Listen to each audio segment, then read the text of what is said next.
سلاف گهدارو شوپینرین در بسیفیم هر دم و دم و خوش به گهدار ما دیسام لوا و گریان برنامه کنو با جه برنامه هنر ام هیوی دکن گو شبه کام گوری دلی و به گهدار ما دیسا وکو هر جار میوانه کی هیجا میوانه کی دلال لستیدیا در بسیفیم حاضره بری ام میوان خواه بده ناس کرن بواره گودار ما ام هجمار خواه جواره دیار بکن جبون تبلی ما ببنون دنگ خواه بگینن ما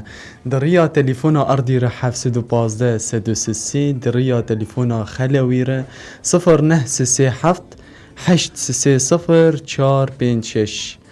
بله گودار ماش خواه ام دزانن هیرو باران جی باریا هیرو جو ام بیجن ما خاطر جهاوینا خواست و ام پیشوازیا زوستانی دکن پیشوازیا سرمی دکن تشتکی براستی گلکی پیروزه ده دمین پاییزی و بهاری ده مره روژاج دست خواه والا برنده تشکی گلکی خوشه دیس از سلاوین حس کرنه جبو و میوان ما هیرو شخو وکو ام ناز دکن گهدارین ما وکو ام ناز دکن شوپینرین ما شف بیس ترک چاوا نابه جیانجی و شورجی و ام بیجن هر وکی دن شورشا روجابای کردستانی جی به هلبست نابه دیرو کامی کردان دناوا روپلین هلبست وانی می کونار هاتن دیار کرن لسروی که ام گلکی بالای دکشین لسر هلبستا کردی او دیرو کامی او بنگها هنرا کردیه لسروی که هیرو میوانه کی دلال میوانی می جدر بیسی میوانی می هلبستوان سلیمان متینی باوی رودی میوانی می ام بدنگی و بخیر هاتنا میوانی خوب کن تبخیر هاتی باوی رودی کرا خود التبه سپاسیاوات کم جسرید گلک سلاوی لگوهدارا هیه چه کسی لبر و ایش دربه و براستی ام گلکی که خوشن برادیا خواه آدر بیسیه گودر فتک زیرین دائمه دنگی ما دیگین ملتی ما و ام گلکی که خوشن و مسپاسیاوات کن سپاس خوش به باوی رودی ام جی کیف خوشن هیرو تل استودیو دربیسی فیم حاضره ام رادیوی رادیو ام بیجن هیرو ما رادیو لباجارا آوابوی ام بیجن بری رادیو جی تنبون بری تلویزیون تنبون ام بیجن گلکی زحمت هبون هیرو رادیو چی بونه ام بیجن رادیو ما هاتن آوا کرن لسروی که هیرو درفت بوی درفتا و یعنی رادیو وی اگر ون ام بیجن وک هلبزوان ام بیجن هنرمند دنگ بیجی هیرو رادیو حاضر نبه براستی یعنی نابه لسروی که باوی رودی ام دخوازن هلبسته کشته گهدار بکن سرچاوا چه هلبسته گهداری مک امی هلبستک ولاتی جور بیجن دست بیکاوی سر روحلاتا جیهانه سر روحلاتا جیهان بری تدست بی که باوی رودی هیت فون دین سر گوی خواه ام بیجن تدنگی خواه بیزوی باشتر سماعه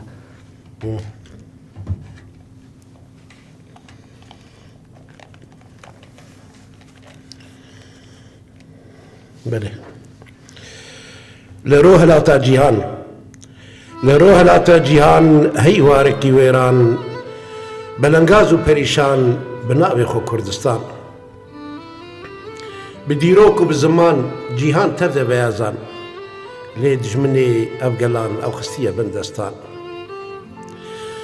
زان عرابون جو کردان کرن دوزا کردستان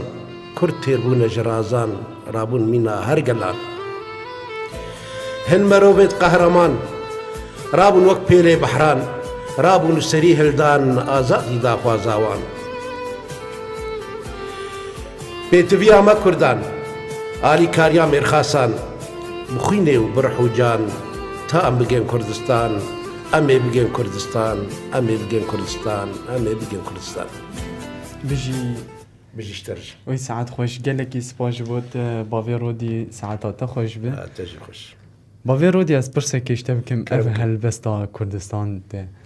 کیجان سالی ده تنویسان او هلبست تقریبا اما حشته پنجه حانودی حشته دوان سالا دبود دوان سالا دبود یعنی تایبت نای بیرات چاوانی دوان سالا دبود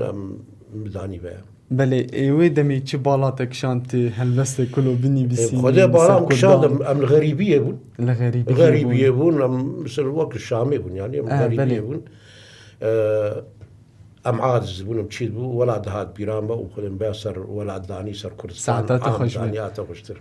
ساعتات خوش براستي غريبي ولاد بما شيرين ديك بله، براستي بله، تا غريبي اني بالا ما تشكسني لجدر و جيان ديك نها دما كان يزيك دي وگرن ولات خو مرفي خو دوستو حوالي خو وگرن ولات خو جدايك بن خدي او مرسلا وامنيه ما داخواز ما اب وان شاء الله يببش ام هيفي ديكن دمي بيج دي وي بب باوي رودي ام خوازن شتناز بكن دس بيكرنا تا دواري هلبستي دي نيفساندنا هلبستي دي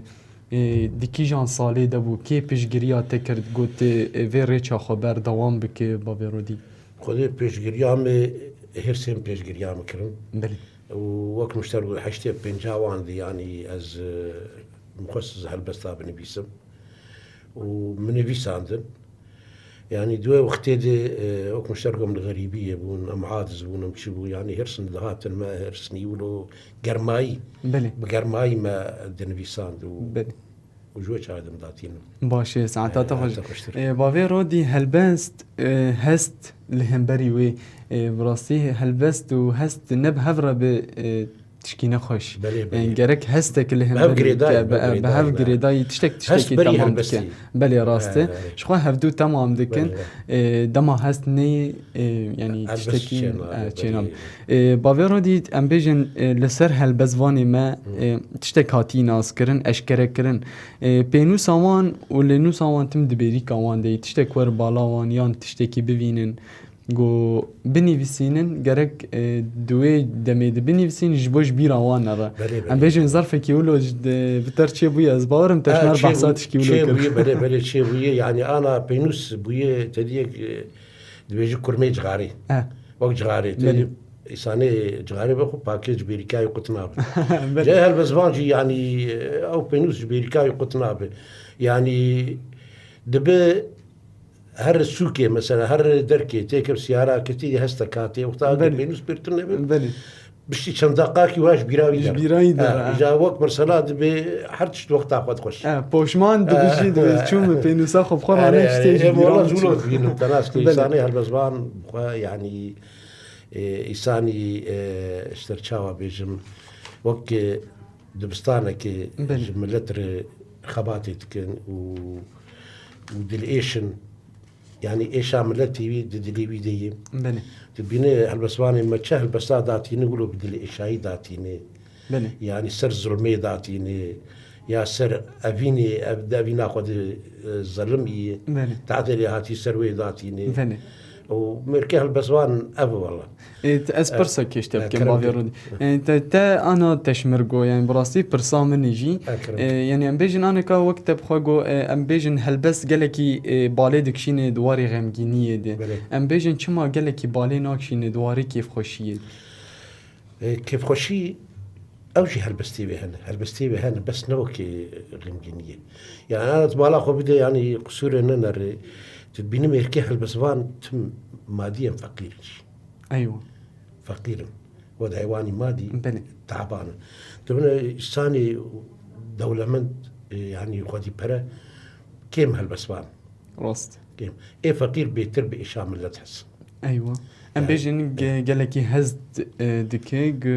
بل إيه شاوي يعني دلي ويدي شي بسر ملتي ويدي بيتري نوشما برشيبوني تبيني بله كيمانية تبيني يعني تشنا هنا دلي بخواز زارو كي خرب أوش خرب بكر زديقة وتاوي تدي ورد هير سكاتي كر ودوارك يا البستيت بله ام هلبستك دنيا اشتكوا دار كم بابي رودي تيجي بله. هلبستك داري مبك وده بقى أبيني بيجم افيني نافي چیه نافي جانا أبيني جانا افيني جانا گلكي خوش كلامك كا وكيف وحنكيته رونشتنا البيش بريته قهداري دنجي تما جاني حليام از بكنيته دل روني ده جيانا من بهستر دبا بيانا من برچاوي من نبا وندا از فرهادم تشيرينا من بيتا قولي هدا ناكم تأويد لي بتشاكم دناب إشو أدارا دا دلي خوش كثيرة بناكم بێزار کرم بیانبای چما داوی لە دەردانایی ئەڤی نامن و تەجانی ببە ئەفسانە لە دنیای ببە ئەفسانە لە دنیای ساعت خوش gelekî spas. Silavê min ji bo Cam Hemed heye ez bawerim ev helbest li ser Cam Hemed nivîsandî. بخودێ ئەس بێژم نا ئەز ناڕاستی بێژم خودێ سێر بێ هەلبەستێم سەروین Eywa. Bawer yanî xwanê eşkereyê evîniyeke pîroz di navbera we çêbûyê û em hêvî dikin ev evîna we pîroz berdewam bike. Spasiyatê dikun inşallah deryate bi pêşiyate bi jêvebînî. Sabe sabe. Bavê rodî em ji te naz bikin hejmara helbestê te tahîr û çend helbest te nivîsandinê. خودێ هەلبەستێمە نەگەلەکن یعنی هەلبەستێمە ئادبێن بەرکی دۆرا پێنجیەکینە نەزێداەوە Pênciyekî te nivîsandinê. ئەنوژبەر ئەز هەرج فتراک درێژ ئەز یەکێ داتینم. Divir de bavê rodî em bêjin behsa yanî nivîsandina helbesta rojekî û di navbera wê de nivîsandina helbesta di salekê de. Yani bawerim nabe wek hev. A salekê wê hey xweştir bêj a rojekê tu dibêjî çi? بلێ ئێمە ئەزێ سەرخۆ بێژم Belê. ئەنا هەلبزبانە هەنە درۆکێ پێشش حباشتر ئێمە زەرنا دومە سێمە یەک ژێ 13 ساڵات تەولی مر Belê. چاوە 13 ساڵات تەولی مر مەقتەعک دۆ چێ کرد و مکاوەتاوی دانی بوو ماڵێمە ئەوش بیر کرد بوو پشتی 13 ساڵا مە تاریخ لە سەردانی مناس کردوا 13 ساڵ مرابوو تەمام کرد ماشەڵڵا ولو em bêjin li cim te mabû tilêm qatebû jî bû û heyet 13 sala hîn cim te bû tiştekî وجارابوو مە تەمام کرد و خودێ بکرد هەلبەست و هەنەکەنە مەهەکی ئەزیکی هەنەکەنی درۆکی دەستچێت کرد هەنەکەنە ساڵکی ینی حەسەب نەمشتەرگ و هێرسن belê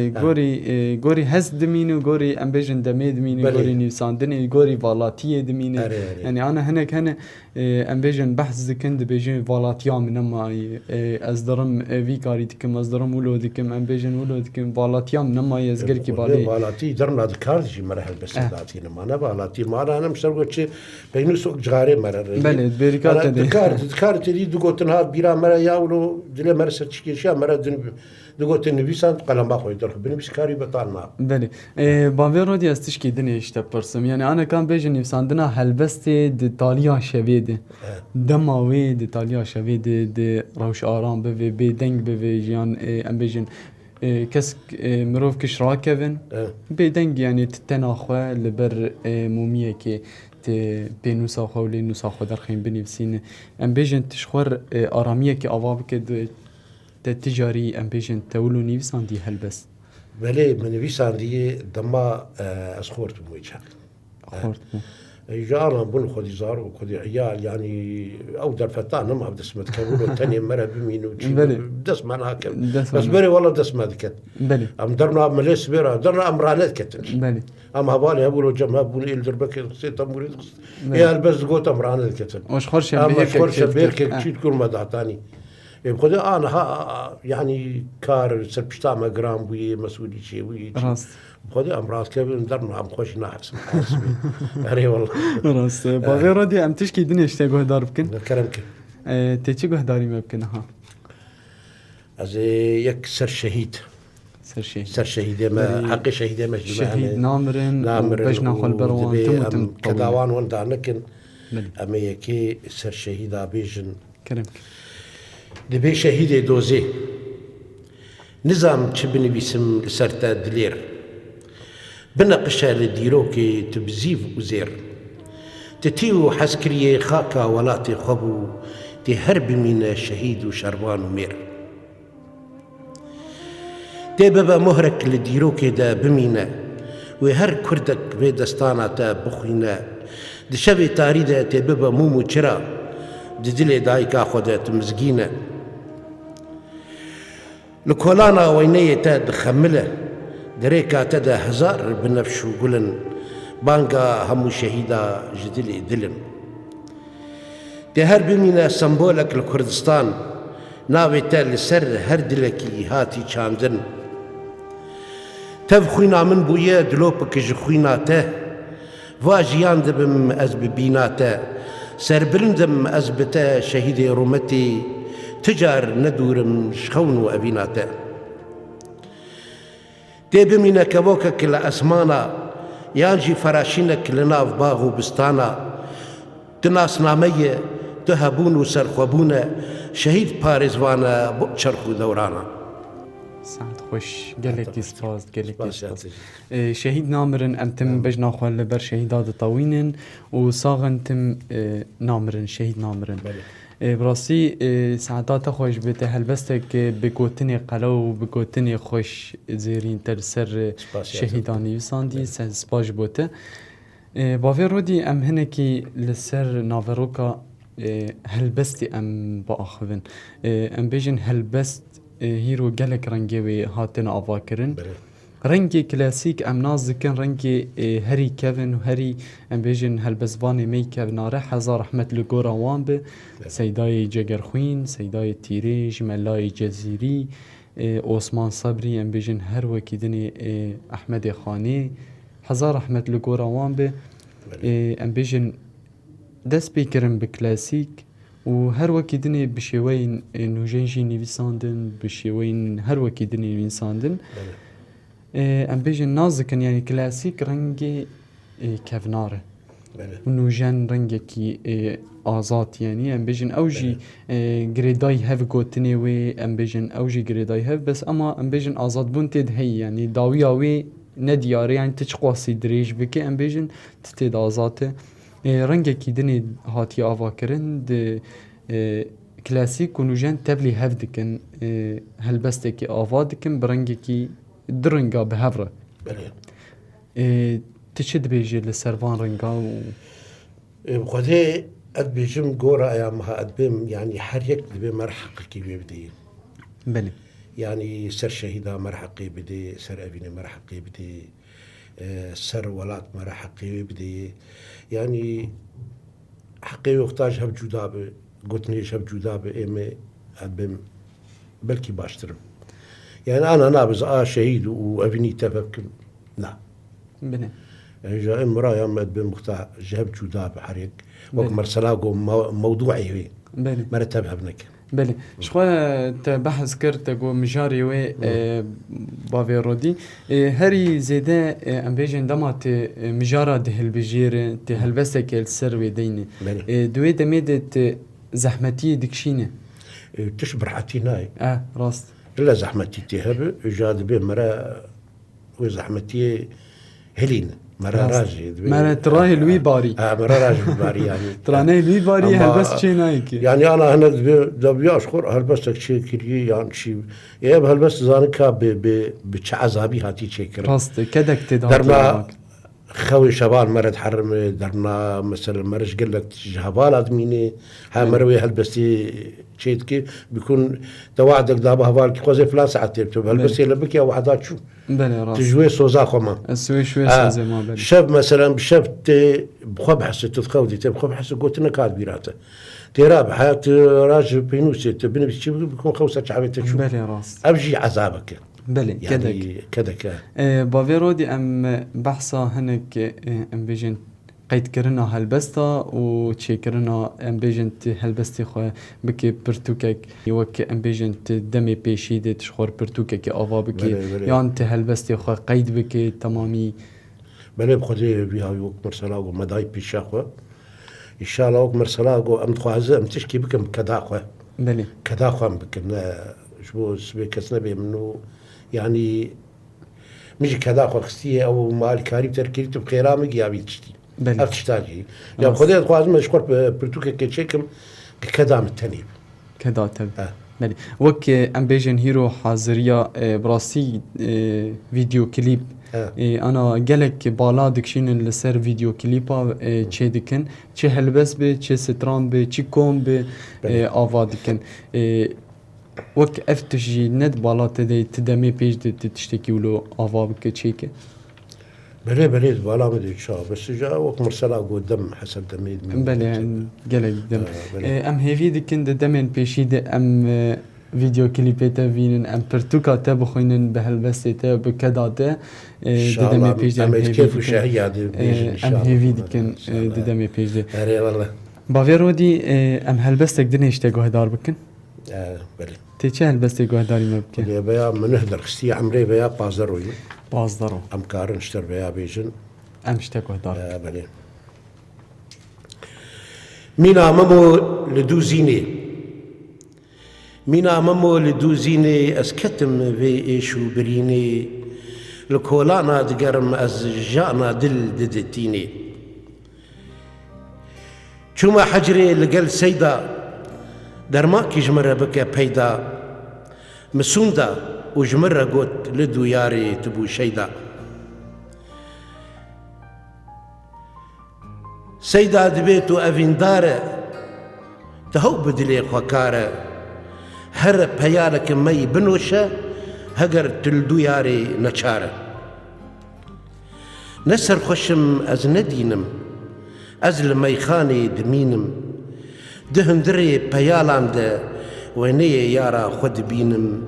وهند بينم وهند بينم وهند بينم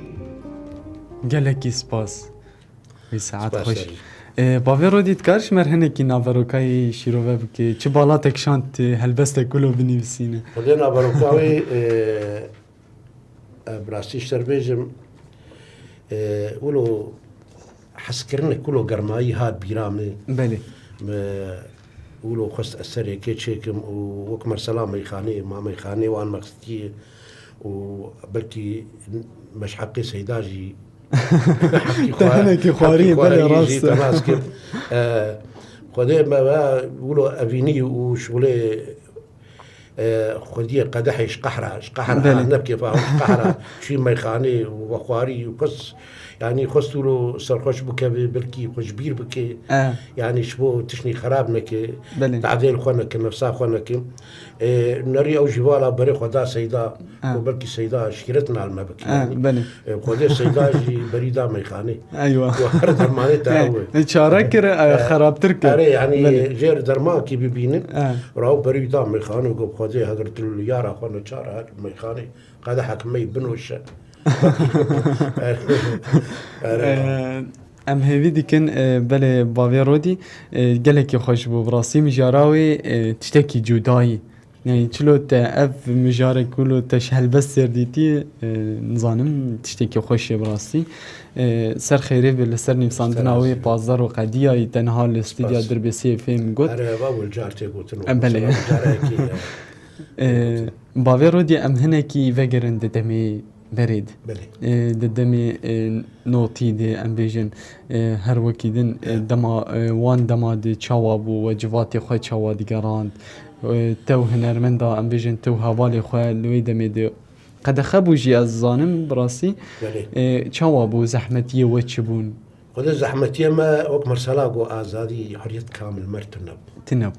مر ام شون جم هوالي خو برودنش شبير كاتش يعني وتشتي لي مجد ما تقول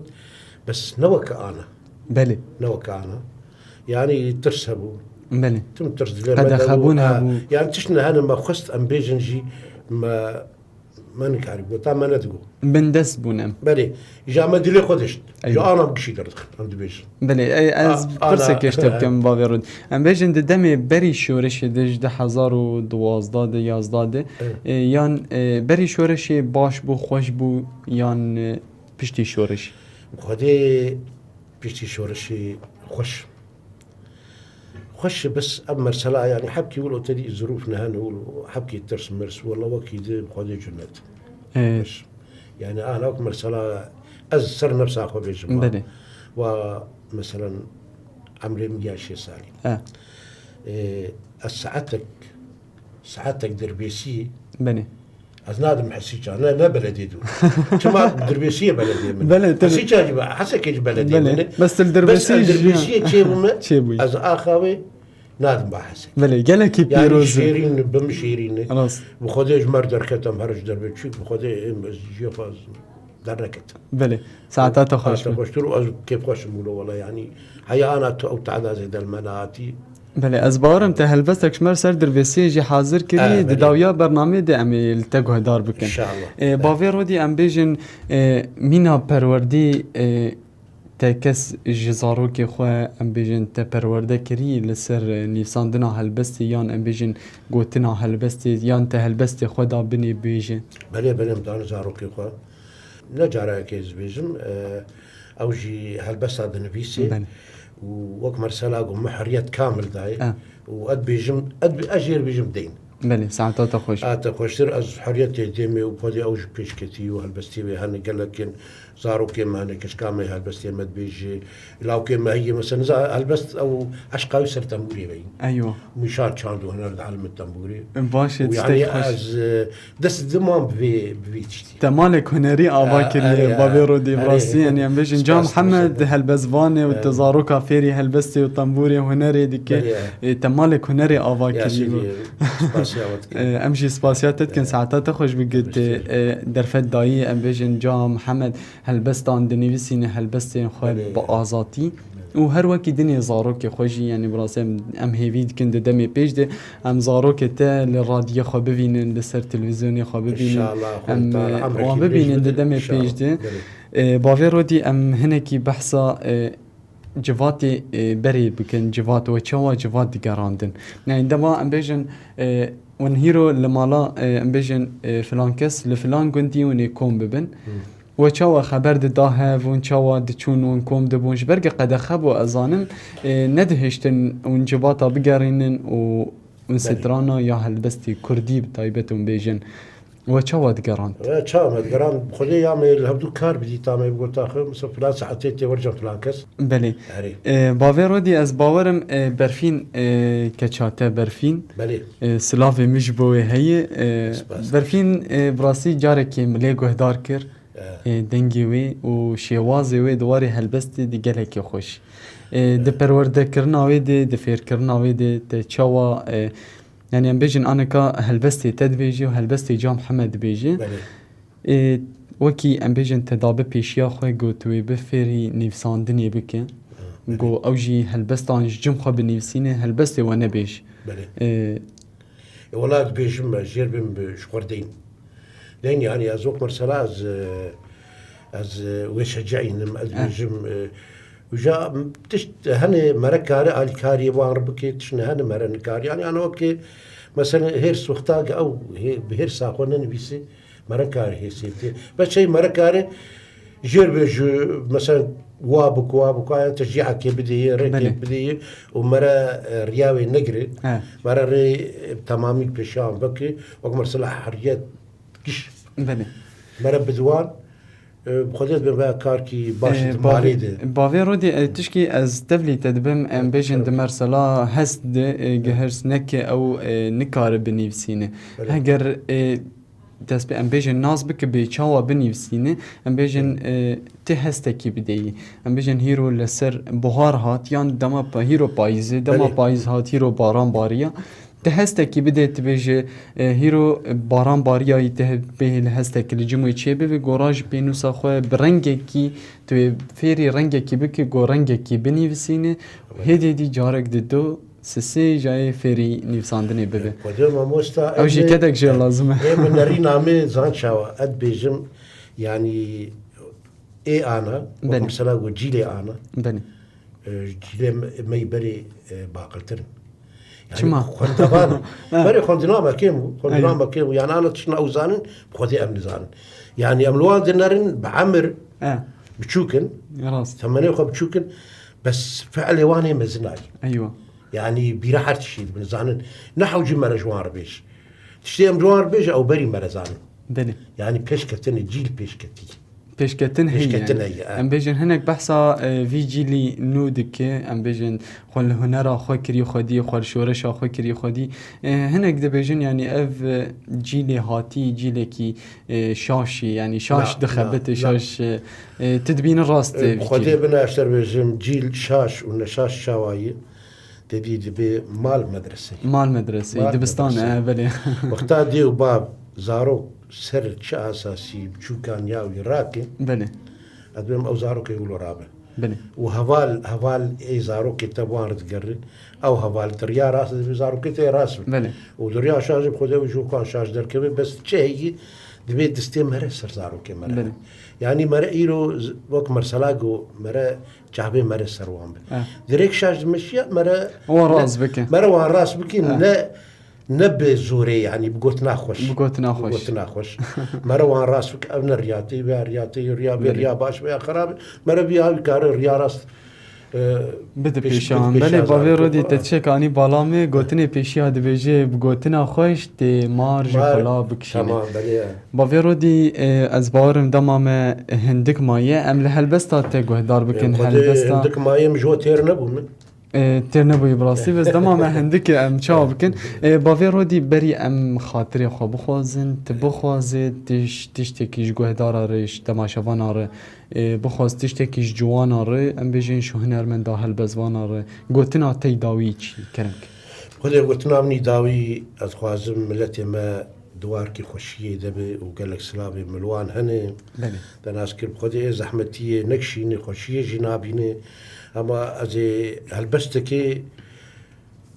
سر دربيسيا خوش شيرين از دياري وان بك بله امزي سپاسياتت كن لسر هيرو الاستديو دربيسي فهم حاضر باوي رودي از خاطر خو بخوازم وميل هلبستا تی گهدار بكم مي بي بدايي بكم برنامج خو بله بله گهدار و شوپینرین دربيسي اف ام هر دم و دمه و بمين خوش املوي دگيان داويا خلق خو جي برنامج هنر به هلبسوان سليمان متيني ره ام بهوين گوشه بهير كما گوري دلي و به كان بهفر لهلبستا داوي گهدار بكن هلبستا دربيسي تا حفتيا به لهيفيا ما بن بدهنري دب ميواني كينو بخاطري و قلا رجاوا دربيسيه قلا رجاوا دربيسيه قلك وقلا لكوكا تشيه خنجو بشكوجه لبرسيه سينورداشي عمودي وسريكانيه دربيسيه افينداري تما دل بكوفان وغمباري تما بيت سيويما دربيسيه افيندار ودلداري تما دربيسيه آفا تشيرين كيلا تبدلو أفينا دربيسيه آفا تشيرين قولا تشبرنقو بينا از نكارم دوري تبم ودل تجا أفينا دربيسيه باسكي آل يدله جواشو كاني دخمله وكره يدله بهافان وسوسن وقله سباسيا وسطن